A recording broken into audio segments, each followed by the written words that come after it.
आपको जिस प्रकार से अभी बच्चों ने बताया कि कौन से महाराणा के समय अलाउद्दीन खिलजी ने चित्तौड़गढ़ दुर्ग पर आक्रमण किया था, तो बच्चों का सही आंसर था कि महाराणा रतन सिंह के समय में। तो थोड़ा सा मैं इसके बारे में आपको बताऊंगा कि क्यों ऐसा हुआ था, कि आक्रमण क्यों हुआ।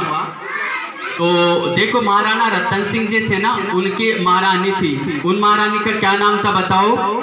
रानी पद्मावती। और रानी पद्मावती इतनी वीरांगना थी, इतने शौर्य से परिपूरित थी, और उनका जो सौंदर्य था वो भी बहुत सुंदर था। बहुत ही उनके दूर दूर तक ऐसे था कि बहुत रानी पद्मावती बहुत ज़्यादा सुंदर है।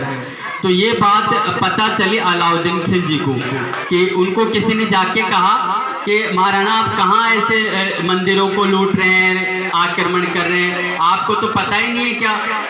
जो चित्तौड़गढ़ है, चित्तौड़गढ़ के जो राणा रतन सिंह है, उनकी जो महारानी है रानी पद्मावती, वो संसार की सबसे ज़्यादा सुंदर महिलाओं में से है। वो रानी पद्मावती का जो रूप है वो सबसे ज़्यादा सुंदर है। जब उसको अलाउद्दीन खिलजी को ये बात पता पड़ी तो उन्होंने ये पता करवाया कि क्या वास्तव में ऐसा है क्या। तो दूत गए, पता करा, तो उन्होंने को पता चला कि वास्तव में ऐसा है। तो फिर उन्होंने क्या कहा कि किसी के साथ में संदेशा भिजवाया रानी पद्मावती के लिए, राणा रतन सिंह को, कि आप ऐसे करो कि हम आपके चित्तौड़गढ़ दुर्ग पर आक्रमण करेंगे, हम आपके पूरे राज्य को नष्ट कर देंगे, चित्तौड़गढ़ दुर्ग को तोड़ देंगे, हम आपके तबाही मचा देंगे, और यदि आपको बचना है, इस तबाही को रोकना है, नरसंहार को रोकना है, तो आप क्या करोगे? आपके जो रानी पद्मावती है उसको हमें सौंप दो, ऐसे कहा उन्होंने। तो अब रानी पद्मावती, राजस्थान और भारत की जो संस्कृति वो शौर्य की संस्कृति है, वो वीरता की संस्कृति है, और महिलाओं का सम्मान सर्वोच्च होता है। उसके लिए चाहे देश के जो सैनिक हैं, चाहे जो जवान हैं, और जैसे चित्तौड़गढ़ दुर्ग के जो वीर थे, राजा थे, महाराजा थे, सबके ऐसे खून खोल गया उनका कि हमारी जो रानी है उनको मांगने की उनकी क्षमता कैसे हुई, हम उस अलाउद्दीन खिलजी का धड़ से सर अलग कर देंगे। उनका खून ऐसे खोल गया। जब अलाउद्दीन खिलजी को पता पड़ा कि वो तो मना कर रहे हैं, तो फिर उसने एक चाल चली कि ऐसे करो कि आप ऐसे करो कि रानी पद्मावती को दो मत, कम से कम एक बार दिखा तो दो, इतनी सुंदर है।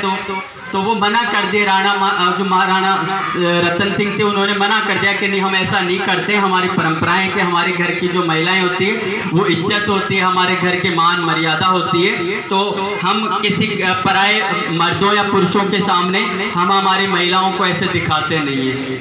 तो फिर उसने अलाउद्दीन खिलजी ने ये कहा कि चलो, आपको यदि नरसंहार को रोकना इतना नहीं कर सकते तो आप कम से कम दर्पण में ही दिखा दो हमको। दर्पण कहते शीशे को।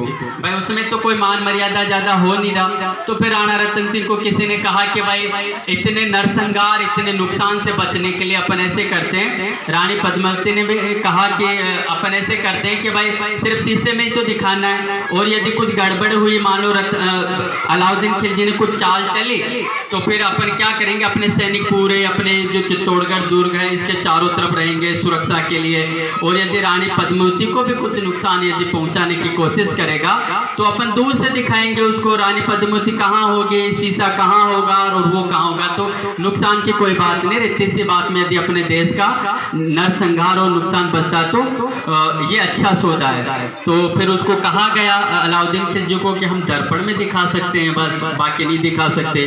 तो एक पद्मिनी महल है, आप कभी जाओ चित्तौड़गढ़ दुर्ग में, और मैं तो कहता हूँ कि हर भारतवासी को एक न एक बार चित्तौड़गढ़ दुर्ग जरूर जाना चाहिए और देखना चाहिए कि आपके आन बान और शान, आपके देश और राजस्थान के आन बान शान के लिए सिर्फ राजाओं ने नहीं, सिर्फ सैनिकों ने नहीं, वहाँ की रानियों ने, वहाँ की महिलाओं ने भी कितने कितने बड़े बलिदान और जौहर किए।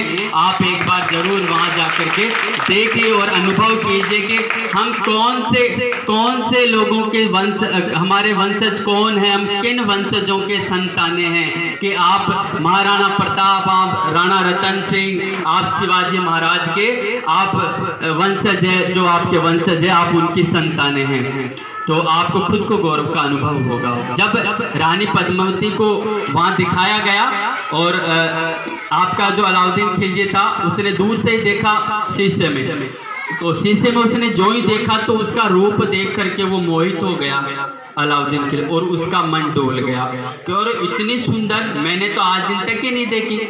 तो फिर उसने क्या करा कि उसको ऐसे लग रहा था कि ये वो रानी पद्मावती कहीं दूसरी डायरेक्शन में थी, शीशा और कहीं था और वो कहीं था। उसको ऐसे लगा कि ये पीछे ही है, यहीं पर कहीं पर। उसने जो ही पीछे देखा तो पीछे कुछ दिखा नहीं, मतलब वो शीशा इस तरह से सेट था कि रानी पद्मावती कहीं और है, शीशा कहीं और है, और उसको दिख कहाँ से रहा है, बस शीशा। और जो ही उसको दिखाया रानी पद्मावती को ले गए और बस अलाउद्दीन खिलजी को कहा कि हमने दिखा दिया, बस आप अपना वादा पूरा करो।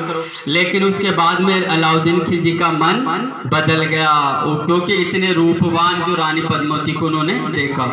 फिर बाद में वो बाहर तो चले गए, फिर बाहर जाकर के उनको कह दिया कि आप रानी पद्मावती दोगे तो ही हम लोग यहाँ से जाएंगे, नहीं तो।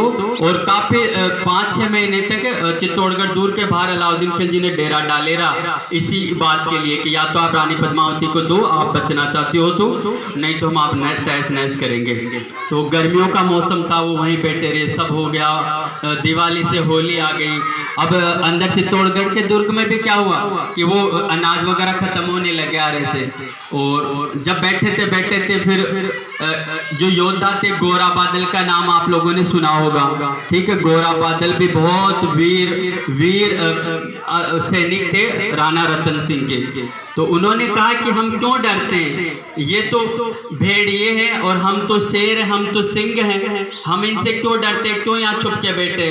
राणा रतन सिंह ने कहा कि हम डर के नहीं बैठे हैं, हम ये सोच रहे हैं कि हम युद्ध में तो अभी इनको हरा देंगे, लेकिन इस युद्ध में बहुत सारे निर्दोष लोगों की जानें भी जाएगी, किसी का भाई मरेगा, किसी का पिता मरेगा। तो हम ये चाहते हैं कि ये नुकसान नहीं हो, और ये जो अलाउद्दीन खिलजी आता था ये वो परेशान होकर के चला जाए। लेकिन जब नहीं गया तो अंतिम समय जो आया, अंतिम घड़ियां, अंतिम विकल्प बचा कि अब तो बाहर जाकर के युद्ध करना ही होगा हमको।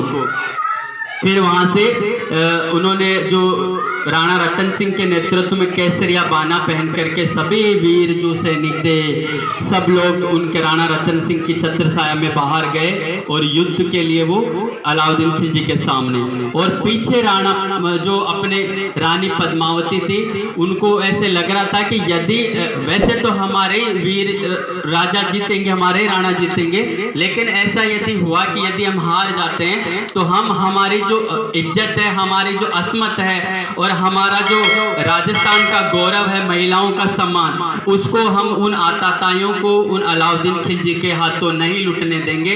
तो रानी पद्मावती के नेतृत्व में सभी वीरांगनाओं ने, महल की जितनी भी वीर नारियां थी, उन सब ने मिलकर के तय किया कि हम भी अपनी जान दे देंगे। तो उन्होंने भी जौहर कुंड सजाया। जौहर कुंड कहते हैं एक आग का होता है, और कि यदि ऐसा हुआ कि हम हारते गए या वीर गति को प्राप्त हो गए हमारे जो वीर सैनिक राजा महाराजा, तो हम इस कुंड में कूद करके अपनी जान दे देंगे, हम जौहर कर लेंगे, लेकिन हमारी इज्जत, हमारे राजस्थान की आन बान और शान को आंच नहीं आने देंगे। तो बाहर तो केसरिया बाना पहन करके राणा रतन सिंह के नेतृत्व में बहुत भयंकर युद्ध चला, और सब जो खिलजी वंश के साथ में सैनिक थे उन सबको उन्होंने लगभग मार ही दिया था, सब कुछ हरा ही दिया था। लेकिन कुछ ऐसी परिस्थितियां हुई कि कुछ छल कपट अलाउद्दीन खिलजी की तरफ से हुआ कि वहां पर राणा रतन सिंह के साथ वीर, अच्छा गोरा और बादल का भी आप यदि दृश्य देख लेते ना युद्ध का, तो आपका सीना इतना चौड़ा हो जाता, कितने घाव लगे, सिर कट गए, लेकिन फिर भी गोरा और बादल अपने राणा के खातिर वहां पर शहीद हो गए हो। और सब जब शहीद हो गए, जब सूचना आई महल में कि सभी लोग शहीद हो गए, तब रानी पद्मावती ने जो जौहर कुंड सजाया था सभी वीरांगनाओं को लेकर के जौहर कुंड की तरफ बढ़ती गई और सज धज करके, सोलह श्रृंगार कर करके जौहर कुंड की अग्नि की लपेटों में खुद को समर्पित कर दिया और सारे वीरांगनाओं ने अपने राजस्थान की वीरता और आन बान शान के लिए जौहर कुंड में अपने आप को अग्नि माँ के हवाले कर दिया और आपके देश और राजस्थान के आन बान शान को बचा लिया। बाद में दौड़ करके अलाउद्दीन खिलजी आया कि अब तो मैं हरा दिया, अब तो रानी पद्मावती को मेरी हो गई। लेकिन जो ही वो गया जाते जाते उसने देखा कि रानी पद्मावती और उनके साथ में जितनी भी महिलाएं थी सब ने जौहर कर लिया, अपने आप को नष्ट कर चुकी थी और आन